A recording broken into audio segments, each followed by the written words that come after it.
त्रिस्तरीय पंचायत राज जो व्यवस्था करा जाइए वार्ड मेंबर समिति मेंबर सरपंच जिला परिषद मानक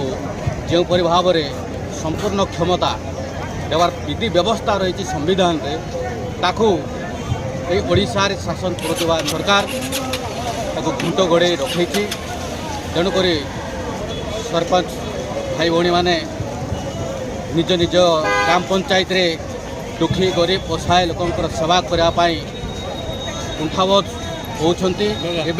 जल जमी जंगल जहाँ रही जो खोजना राज्य सरकार पाखे जाऊँगी सेटा पंचायत स्तर में जावा कथा ताहले से पंचायत स्वावलंबी हम डेभलप हम आउ 5th शेड्यूल एरिया रे जिते आमर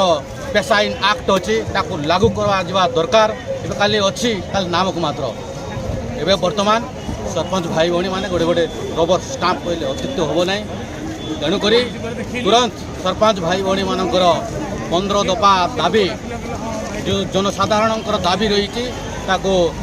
मानि नियंतु नचेत आगामी दिन में राज्य रास्ता रे गाँ गाँ रे पंचायत ब्लॉक जिले रे राज्य रे व्यापीब न्याय जलिब राज रास्ता रे लड़ई हम 2024 रे सरपंच भाई भौणी मैंने जवाब देबे।